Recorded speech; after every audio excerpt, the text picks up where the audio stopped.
බඩු ඇවිල්ලා තියෙනවා. Okay USD ඔන්න 55 ආවා. තවත් 55 55 බඩු ඇවිල්ලා තියෙනවා. ඔරෙන්ජ් ලගේ 55 බඩු ඇවිල්ලා තියෙන්නේ. මේකේ ස්පෙෂල් ඔෆර් එක 1.54 990ට යනවා. අවුරුදු 3ක වොරන්ටි එකක් එක්ක මොන හරි දෙයක් වුණොත් හදලා දෙනවා. 55 ඔරෙන්ජ් එක. මතකයිනේ? මේක 4K USD TV එකක්. හොඳේ 4K TV එකක්. ඊට අමතරව මේකේ තියෙනවා Bluetooth එහෙම තියෙනවා. ඊට අමතරව මේක YouTube යන්න පුළුවන් normal අපේ smart TV එකේ යන්න පුළුවන් දේවල්. Android 15 version එක තමයි මේක වැඩ කරන්නේ. Android 15 version එක YouTube වගේම Netflix යන්න පුළුවන් මේකේ. ඒකෙත් common ම යන එක.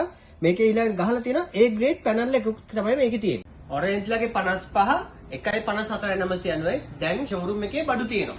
showroom එකේ බඩු තියෙනවා අපිට දෙන්න පුළුවන්. ඩිලිවර් නම් පොඩ්ඩක් ප්‍රශ්නයක් කියලා තියෙනවා. ඩිලිවර් නම් කරගන්න විදිහක් නැහැ. ඇවිල්ලා ගන්න පුළුවන්. ඩිලිවරි නම් මේ දවස්වල මට දී ගන්න විදිහක් නැහැ. මොකද පෙට්‍රල් ඩීසල් ප්‍රශ්නේ හින්දා ඩිලිවර් කරගන්න විදිහක් නැහැ. ෂෝරූම් එකට ඇවිල්ලා ගන්න පුළුවන්. ෂෝරූම් එක තියෙන්නේ පානදුර වලානේ. පානදුර පර්ණ පාට හැරිච්ච ගාම තමයි අපේ ෂෝරූම් එක තියෙන්නේ.